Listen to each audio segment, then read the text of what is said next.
Seulement les polémiques. Pourquoi Disney c'est pas pour les bébés? Eh bien, parce qu'il y a quelqu'un qui dit ça, j'aurais envie de répondre, est-ce que Dumbo c'est pour les bébés?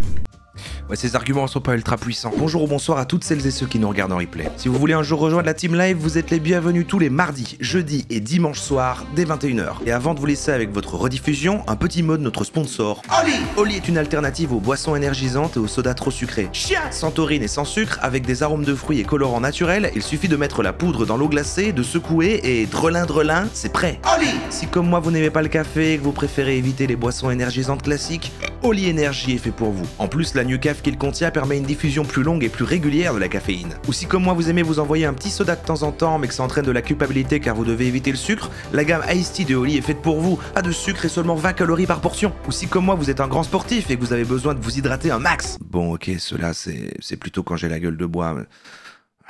La gamme hydratation de Oli est faite pour vous. Vous ne savez plus où donner de la tête et le montage plein de couleurs de cette publicité n'arrange rien. Alors laissez-vous tenter par un starter pack pour découvrir les différents goûts d'une des gammes Oli. Ou partez carrément sur le starter pack de luxe qui contient un shaker gratuit et une myriade de goûts des 3 gammes de boissons Oli. Comme celui à la figue de Barbarie, mon préféré de la gamme énergie. Ou le pomme thé vert de la gamme Iced Tea. Ou encore le fraise kiwi de la gamme hydratation. Oli. Quoi qu'il arrive, vous avez 5 € de réduction sur votre première commande avec le code RORO5. Et 10% de réduction sur chacune des commandes suivantes avec le code RORO. Attention, ces deux codes ne sont pas cumulables, lien et information dans la description et en commentaire épinglé. Merci à notre sponsor pour l'argent et... bonne rediffusion. Alors Disney, les fans de Disney, j'ai envie de le voir comme l'équivalent du thème la semaine dernière sur les montres, c'est-à-dire trouver une niche de gens très passionnés par un truc et rentrer dans leur petit univers et essayer de comprendre. J'ai de l'interrogation sur le pourquoi du comment. Je vais essayer d'exprimer ce que je veux dire par rapport à ça. Par exemple, je sais que ce qui va souvent être critiqué des fans de Disney, c'est le côté un peu les fans de Disney adultes. Moi, j'ai pas de mal avec ça. Hein. C'est pas le problème que genre, t'es adulte et c'est un truc de bébé, t'as pas aimé ça. Moi, j'aime plein de trucs pour les bébés cadeaux et j'aime bien, il y a pas de souci avec ça. Mais c'est vrai que Disney, il y a un truc très particulier il y a vraiment des fans hardcore de vraiment ça, précisément Disney quoi. Le lore est complet de ce qu'est Disney, alors que c'est une gigantesque société maléfique et qu'en même temps, moi et c'est là qu'entre en jeu mon propre ressenti, j'aime pas moi. Moi j'aime pas. Et quelqu'un l'a dit là, les chansons, effectivement, voilà, j'ai un problème, c'est un truc très précis, avec les gens dans la vraie vie, que quand il y a une chanson Disney et tout, ils la chantent tous. Quand vraiment les gens chantent des chansons de Disney dans la vraie vie, c'est vraiment douloureux pour moi en fait. Voilà, moi j'ai toujours eu un problème, même enfant, j'aimais pas ça. Et alors, même si ça appartient à Disney, par exemple, j'ai beaucoup moins de mal avec un Pixar. Je vais même dire j'aime bien. Mais vraiment les trucs cultes qu'on marqué, je vais le dire, je vais lâcher la bombe tout de suite, je vais lâcher le pavé dans la mare. Moi je n'aime pas Le Roi Lion. Je n'aime pas Le Roi Lion, j'aime pas ça, d'accord? Je n'aime pas ça. Quand les gens chantent une chanson de Roi Lion tout, ça me crispe, ça me cringe de ouf. C'est ceux de notre génération des années 90, j'ai du cringe par rapport aux chansons. Les plus vieux de type Pinocchio, Dumbo, je trouve ça ultra badant. Je trouve ça vraiment traumatisant. Voilà, vous savez quoi? Ça va faire vraiment un vide connard, hein. Mais je trouve que les Disney que je trouve justement que j'aime le plus, c'est ceux qui, j'ai l'impression, sont un petit peu à côté, qui n'ont pas eu le même succès, qui n'ont pas la même appréciation, parce qu'ils sont un peu dans un autre genre.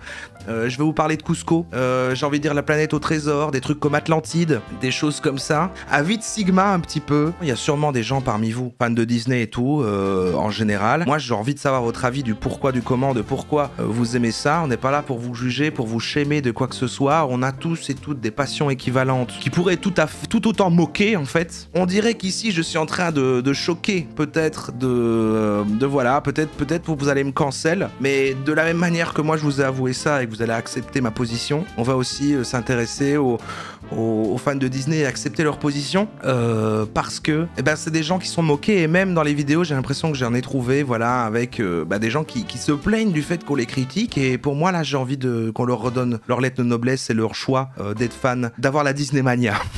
Aujourd'hui je vous retrouve pour une vidéo que je n'ai pas l'habitude de faire sur ma chaîne. Je vous le dis tout de suite, si vous me suivez exclusivement pour le contenu Disney, je conseille tout de suite de zapper cette vidéo parce que dans cette vidéo je ne vais vous parler que de moi, de ma vie, de mes goûts. En fait, c'est ça qu'on veut. Qui reviennent très souvent sur les réseaux sociaux et sur mes lives YouTube. C'est pourquoi je me suis dit que plutôt que de répéter tout le temps la même chose, j'allais vous faire une vidéo où j'allais vous parler du coup de comment est née ma passion pour Disney. Exactement. Ça va être une vidéo vraiment blabla, donc je vous invite à prendre un chocolat chaud, des gâteaux, tout ça. Vous vous avez l'habitude avec moi et de vous poser. Ah, j'ai rien du tout. Pour être très honnête avec vous, je pense que j'ai toujours baigné dans l'univers de Disney. Mes parents aimaient bien Disney. Le parc a ouvert ses portes en 1992. La première visite que j'y ai faite, c'était en 96 puisque c'était pour l'anniversaire de mes Bah bien sûr qu'elle a l'air gentille comme tout, mais oui, mais non, moi on n'est pas là pour... vraiment toujours baigné dans cet univers. J'ai souvenir d'avoir plein de vêtements d'enfants, de bébés aux imprimés Disney. J'ai souvenir également d'avoir l'enfance, hein. Beaucoup de cassettes Disney que je regardais, re-regardais en boucle. Tous les soirs, mon père me racontait une histoire puisqu'on avait tous les livres Mickey Club du livre. Mes parents m'ont vraiment initié à cet univers et le truc qui est assez drôle, c'est que beaucoup de personnes me demandent pourquoi est-ce que j'aime pas Minnie, mais en fait la vérité c'est que même gamine j'aimais pas Minnie, c'est-à-dire que je n'avais pas de Minnie, je ne faisais pas de photos avec Minnie ou quoi que ce soit. Ah ok, il y a des choix, d'accord, c'est ok, mais quand même, mais Minnie non quoi. Je n'aimais pas Minnie et j'avais pourtant plein de vêtements Mickey, donc je ne sais pas, c'est inexplicable, je pense que c'est vraiment physique, j'ai un vrai problème avec le personnage, ça a toujours été. Et du coup je suis fière de ne pas avoir de photos de moi enfant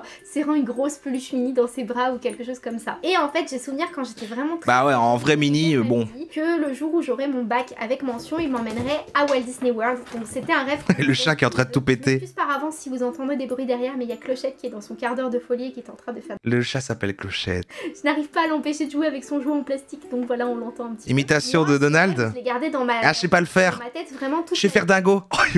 Et j'ai eu mon bac avec mention. Le truc c'est que la famille s'est agrandie, j'ai 2 petits frères et forcément le budget pour 2 personnes c'est pas le même qu'une famille de 5 partie par la suite. Mais non, c'est pas plutôt. Mais ça c'est l'objet d'une autre vidéo et je vous plutôt il parle pas. Aller voir toutes mes vidéos sur Walt Disney World pour en savoir plus sur le sujet. Les films Disney que je regardais le plus quand j'étais gamine c'était Dingo et Max et Le Bossu de Notre-Dame, même si je comprenais pas le sens.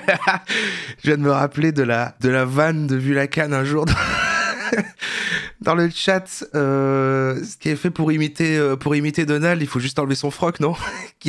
J'y pense souvent, à cette vanne. Je sais pas pourquoi, j'ai toujours une fascination pour ce film. Tous les films des années 90 de façon générale, de toute façon c'est vraiment les films Disney que je préfère. Et j'avais énormément de jouets Disney, etc.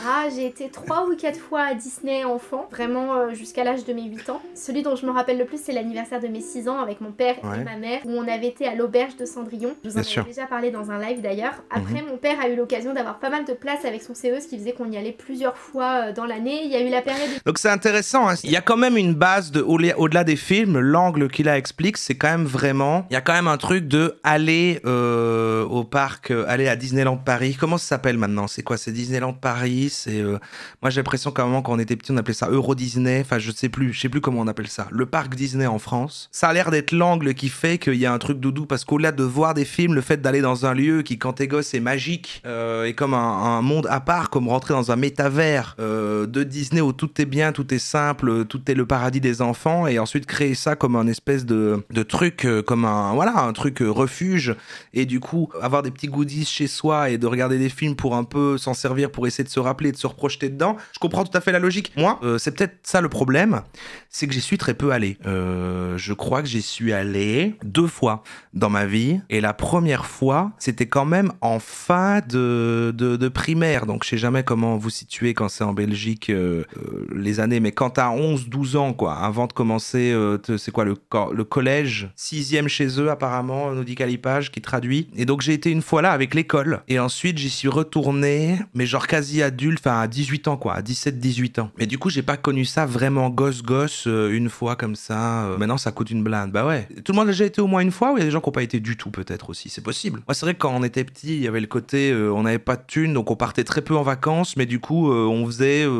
des parcs d'attraction quoi, c'était le truc, mais du coup ça j'ai même pas été en mode ma famille ou quoi que ce soit, c'était avec l'école, parce que ça c'était trop cher, mais on faisait des autres trucs, je sais pas moi, des parcs en Allemagne un peu plus obscurs, tu vois, des trucs comme ça. Une fois quand j'étais petit, jamais, j'habitais juste à côté, ouais, mais ça reste quand même cher d'y rentrer, j'ai l'impression, mais c'est vrai que quand c'est comme chez moi ici, qu'on est en Belgique, bah faut faire tout le trajet, faut être hébergé là-bas, faut payer le bazar, bon c'est vite bien cher quoi. Mais les parcs, non, moi j'allais à des trucs genre Boboyan Land, Fantasia Land, merci le sondage, c'est pas mal ça, tu sais, des trucs comme ça. Non mais mon parc préféré en vrai, et je sais pas si des gens l'ont connu aussi parmi vous. C'était... J'arrive pas vraiment à me souvenir du nom officiel du parc, en fait. J'ai l'impression que ça s'appelait Movie World et que maintenant c'est devenu le parc Nickelodeon en Allemagne, il me semble. Et en fait, c'était comme Disney, mais c'était toutes les licences de la Warner.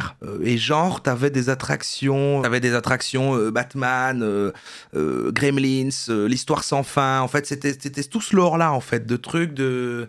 Et du coup, ça, c'est vraiment mon parc préféré. J'ai vraiment... moi, j'ai un truc doudou avec ce délire-là. Mais je sais que ça a fermé à un moment, quoi. Ça existait que quand j'étais petit, dans les années 90, quoi. Et puis, ça a plus existé. Je me souviens que j'avais peur de l'attraction des Gremlins. Mais à chaque fois que je parle de ce parc, personne ne connaît. Et du coup, je me dis, est-ce que je l'ai rêvé? Parce qu'à chaque fois, personne n'a la rêve de ce parc, quoi. Et je me dis, mais c'est dingue. Pourtant, pour moi, c'était incroyable, quoi. Mais jamais personne ne connaît. Mais je suis sûr que je peux retrouver un truc. Pour vous prouver, parce que même moi, attends, genre, je mets Movie World, Germany. Warner Bros. Movie World, Germany, full tour. Attendez, c'est complètement dingue. Vidéo de 96.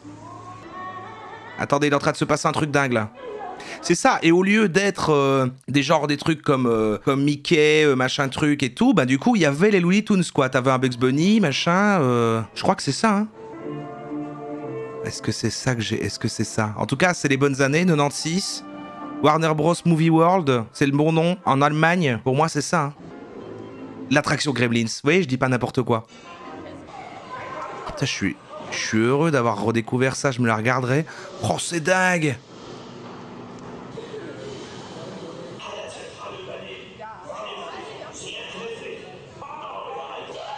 Bon, en vrai, on... Regardez. Il y avait Batman! Il y a Batman! Ben, sachez que ça n'existe plus. Ça a jamais piégé dans le temps. Il y a littéralement Batman et les Looney Tunes.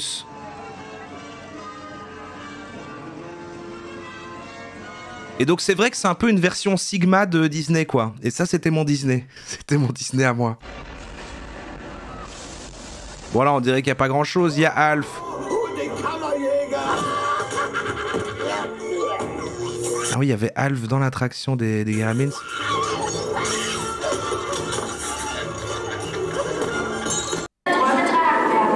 Ah oui, voilà. Et alors, il y avait l'attraction Histoire sans fin. C'était un truc dans l'eau où tu passais. Il y avait Falcor sous une cascade animée comme ça. Bon, incroyable. Attendez, bon, on revient au sujet. Oui, c'était bizarre. Un peu effrayant, un peu... Bon, en tout cas, ça n'a pas tenu. Oh là là, mais moi, j'ai les feels, là, tu vois. C'est pour ça que je peux transférer ça. Je vois tout à fait le délire avec Disney, même si, bon, un peu normie Disney, quoi. J'ai toujours ressenti ce manque.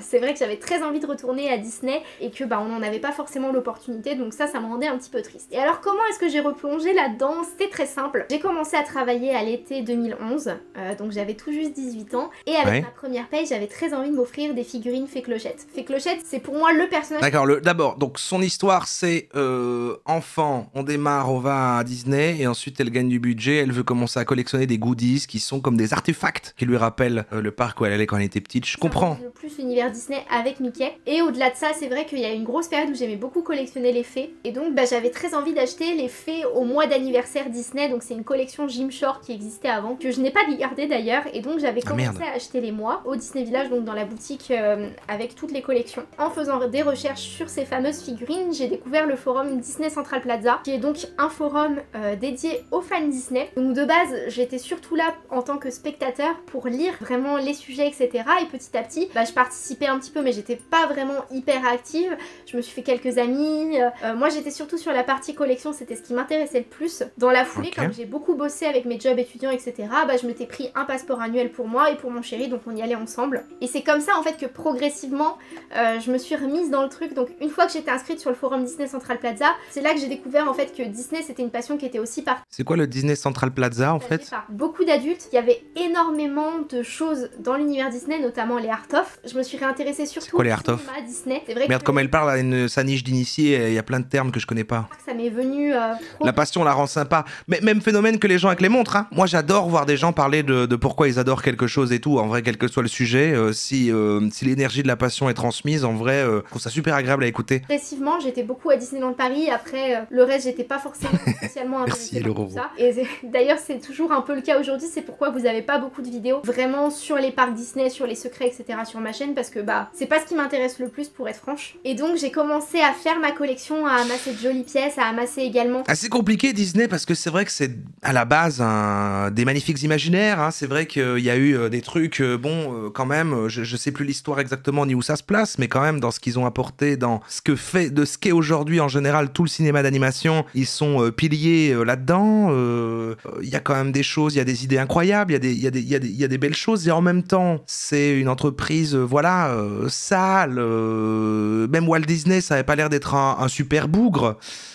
C'est complexe. Merci. Art of... C'est les livres. Ah, c'est les livres qui expliquent les films d'animation, genre des concepts art et tout. D'accord. Okay. Tous les livres que vous pouvez voir derrière moi. Et du coup, dans les commentaires, quand vous me dites que vous trouvez ma collection magnifique, que vous avez envie d'avoir la même, à chaque fois, je vous réponds que avec le temps et l'envie, vous allez y arriver. Parce que moi, ça fait presque 8 ans que je collectionne. Donc forcément, j'ai beaucoup de pièces qui se sont accumulées. Et puis j'ai fait beaucoup de tri en même temps. Donc voilà. En fait, j'ai commencé à devenir tellement fan que du coup, j'avais très envie de participer à un site de fans, de pouvoir écrire sur l'univers Disney, puisque l'écriture est l'une de mes passions, c'est vraiment une vocation chez moi. J'ai été voir Disney Gazette, ils recherchaient une personne pour s'occuper de tout ce qui était critique cinéma, etc., donner les informations sur les films Disney, et en fait ça m'intéressait totalement, donc du coup j'ai rejoint l'équipe. J'ai pas écrit très longtemps, je pense que ça a dû durer 1 an maximum, mais c'est vrai que... En tant qu'ancienne cast member, employée de Disney, je confirme que Disney c'est vraiment une entreprise toxique, sectaire, les syndicats sont très mal vus, et on cultive un esprit familial et très renfermé, on a notre propre vocabulaire, notre ville, notre mère à l'intérieur des backstage du parc, c'est vraiment sectaire.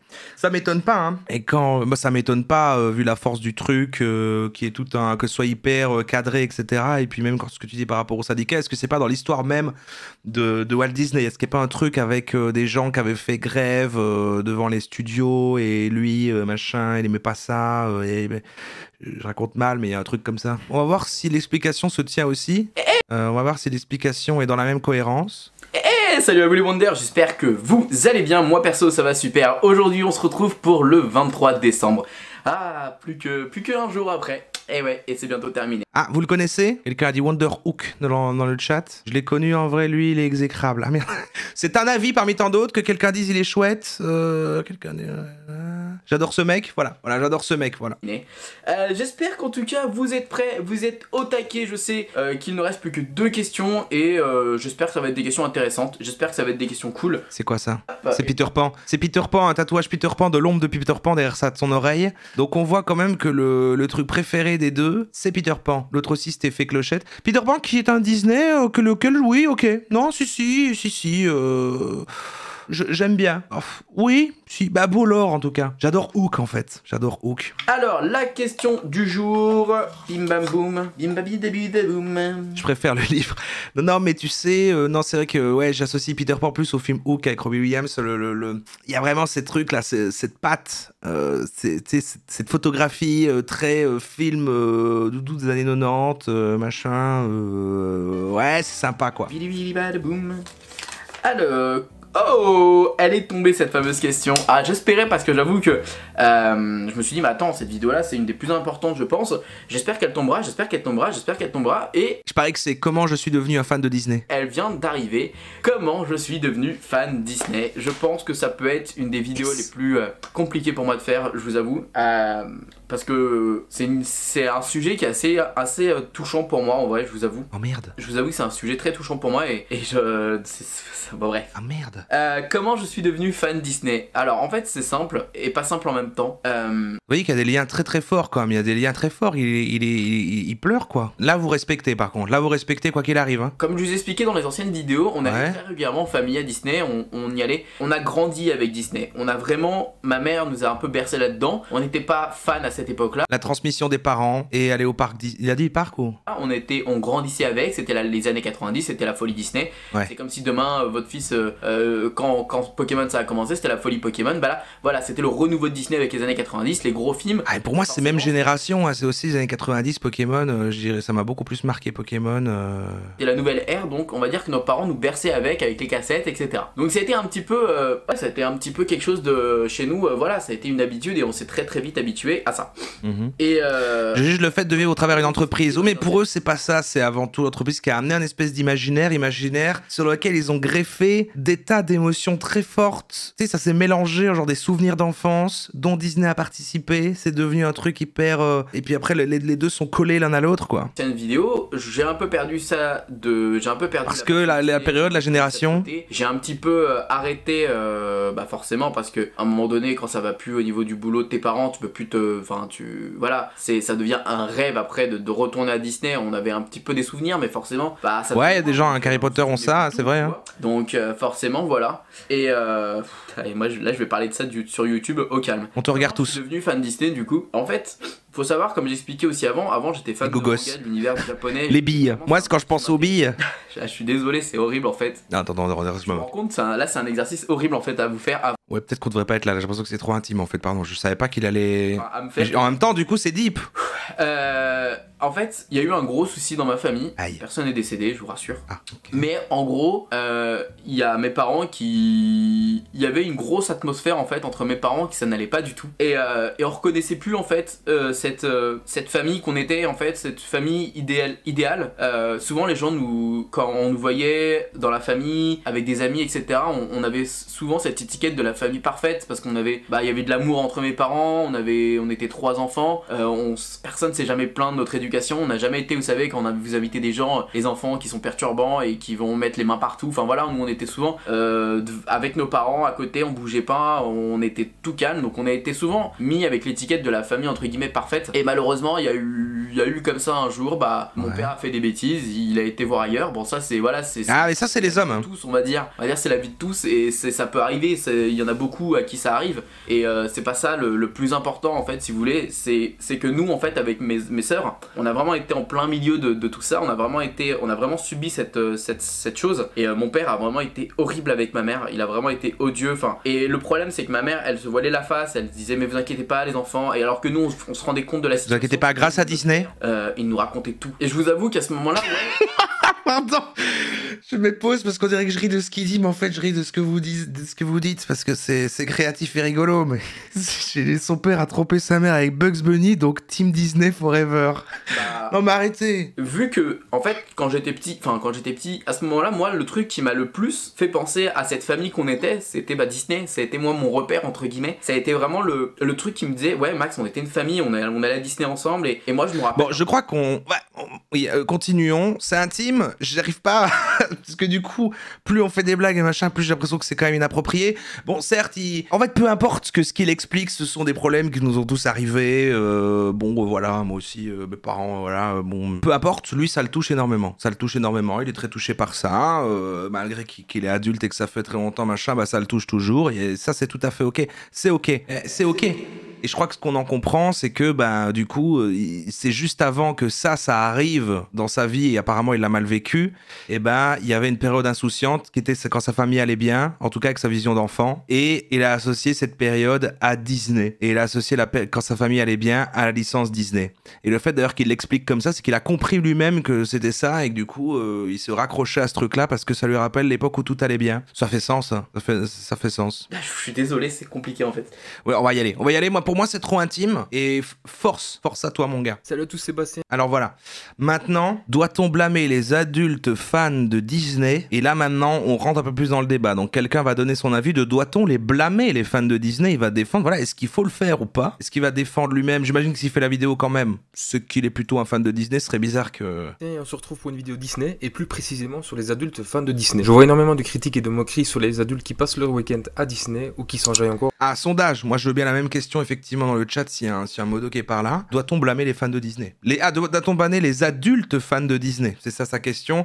Le sujet va traiter autour du problème adulte. Sachant que moi je vois pas cet aspect-là de non mais tu peux pas, si t'es adulte, tu peux plus être fan de ça. C'est une vision bien triste du monde et de la société. Genre t'es adulte et puis il ne doit plus exister que le travail et les responsabilités. Bah non, moi je survis dans ce monde grâce au fait de justement adorer toujours des imaginaires, des licences quelles qu'elles soient. Et puis même si c'est pas à Disney, bah c'est quand même à d'autres entreprises qui à la base ont fait ça pour l'argent. Donc bon, au final, c'est pareil. Et grâce à ces imaginaires créés par des multinationales pour l'argent, eh bien le monde est plus facile à vivre aussi, quoi. Donc bon. À leur âge. Ok, mais Disney c'est cringe, c'est vrai, mais bon.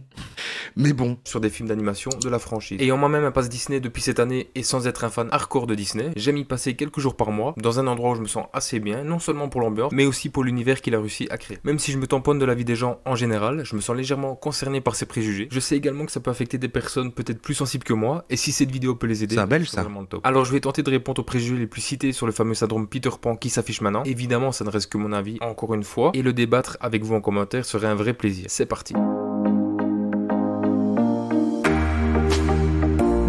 C'est Mickey. C'est un royaume magique. Prenons l'exemple de Disneyland. Le premier parc a ouvert ses portes en 1955 grâce à la détermination et la vision de Walt Disney. À cette époque, aucun espace semblable n'existait. En quelques décennies, ce parc a été... Il y a les fans et des ultra fanatiques. Oui, mais si on fait des parallèles avec les gens qui aiment des choses et tout, est-ce qu'il y a des fans de Disney qui sont dans l'espèce de truc de conversion? Est-ce que c'est un truc, tu sais, par rapport à d'autres trucs où souvent quand les gens sont très sur quelque chose, ils veulent absolument rallier des gens au même bazar? J'ai pas l'impression qu'il y a ce phénomène avec ça. Vous avez rencontré des fans hardcore de Disney qui vous disaient ah non mais si mais attends c'est parce que t'as pas vu les bons, il faut absolument que je te les montre, il faut absolument que tu sois fan de Disney aussi. Il y a pas vraiment le côté dérive sectaire, peut-être si entre eux quand même, mais bon ça c'est des trucs communautaires, ils se retrouvent, ils sont fans de Disney, bon bah voilà, c'est comme les conventions de Weeb où ils font des cosplays de trucs d'animés quoi. Bon c'est pas les équipes d'imaginaires passionnés. L'implication des cast members joue aussi beaucoup dans cette magie que l'on peut ressentir en flânant dans le parc. Pourquoi résumer cet endroit à de simples attractions et des décors en carton-pâte? Si Disneyland est considéré comme un parc à thème, c'est avant tout car il va au-delà de ça. Plonger dans un nouveau monde, on nous raconte une histoire lorsqu'on s'y rend. Que ce soit les rencontres avec les personnages, les spectacles, les parades et shows nocturnes qui étoffent l'offre de divertissement mise en place. Donc il parle quand même de nouveau, hein. Il démarre par Disneyland avant tout, qui est vraiment le lieu, et finalement tout ce qu'il y a autour ne sont que des produits voilà, qui permettent de s'y replonger. Ça reste pour un fan de Disney le plus important, le parc, le lieu, un lieu où tous les problèmes disparaissent et c'est magique quoi. Moi j'y suis allé et c'est vrai que même si au niveau des attractions c'est pas du tout le parc que j'ai préféré, dans mes souvenirs il y avait un côté mais au niveau de l'ambiance et du cadre c'est vrai que c'est travaillé quoi. Il y a pas juste le côté t'as un parc et tu fais des attractions, il y a vraiment un truc travaillé au niveau de l'ambiance. Je suis pas fan, je suis pas la cible, je suis pas le public. On vient à la fameuse question, est-ce que Disney n'est que pour les enfants? Je pense que déjà réduire Disneyland à cette phrase c'est insulter le travail de ces dizaines de milliers de personnes qui mettent toute leur énergie à vouloir te faire rêver. Évidemment je trouve les fans hardcore de manga pire. Eh ben, j'ai envie de dire que moi aussi. Alors que pourtant, je suis plus vite fan de mangas, d'animés ou autres que de trucs Disney.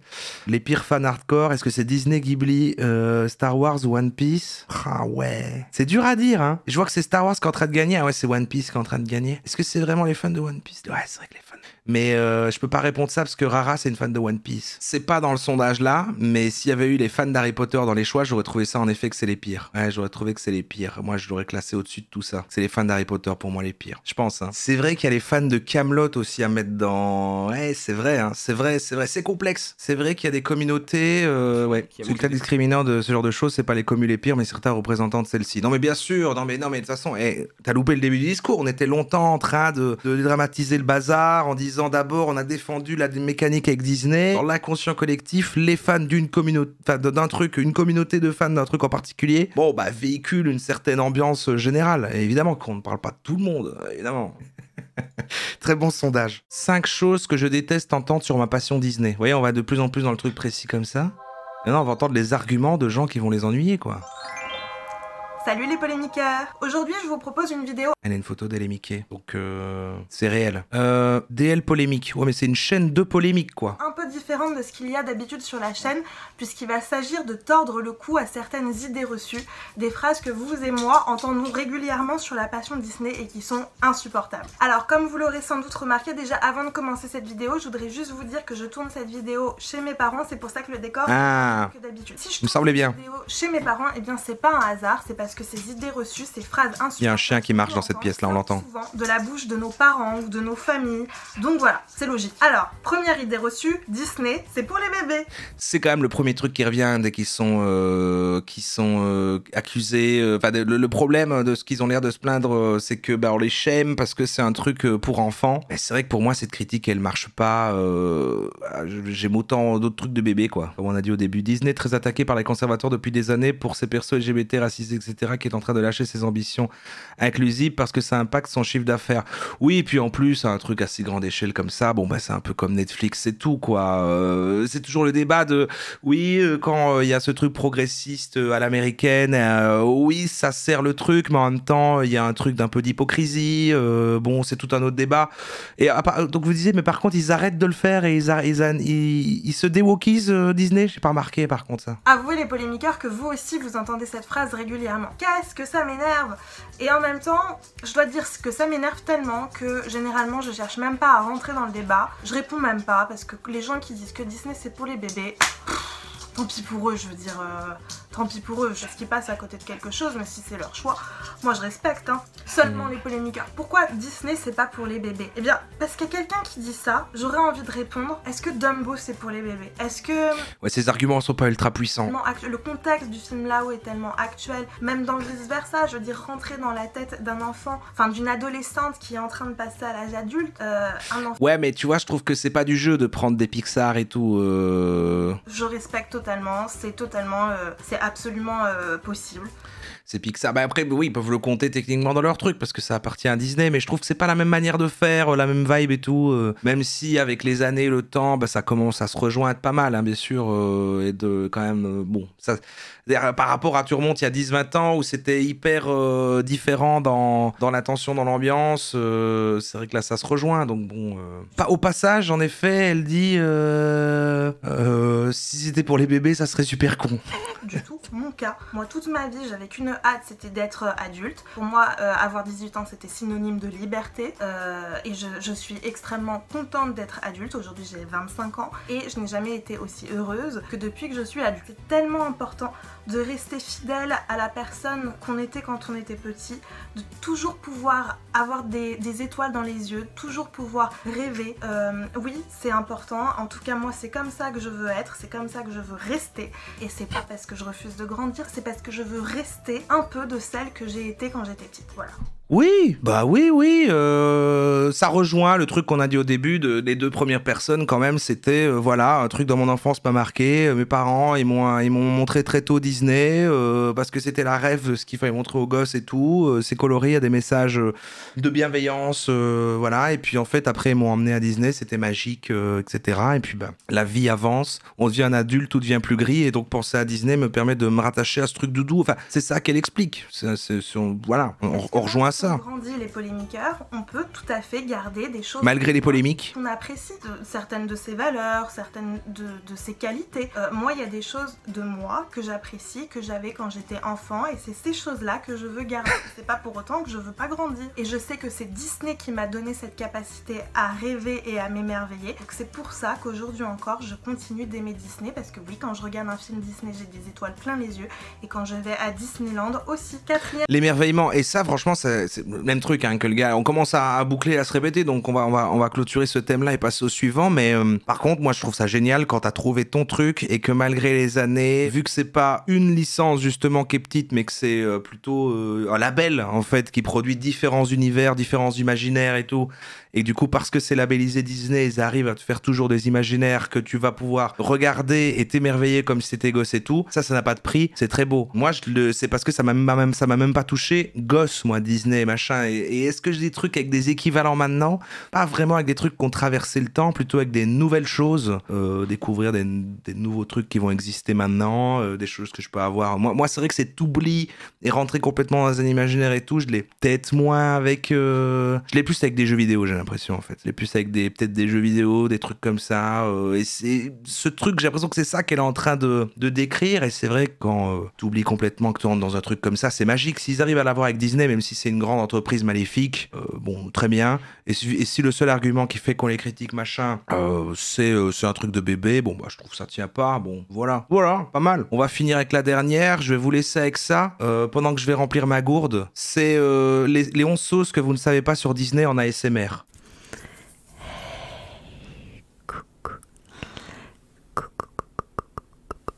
C'est Maman Écureuil ASMR. J'espère que vous allez bien. Ça faisait un moment que je n'avais pas tourné une vidéo, les 11 choses que vous ne savez pas sur. Donc ce soir, je vais vous faire une petite vidéo sur les 11 choses. Quoi, vous aimez pas?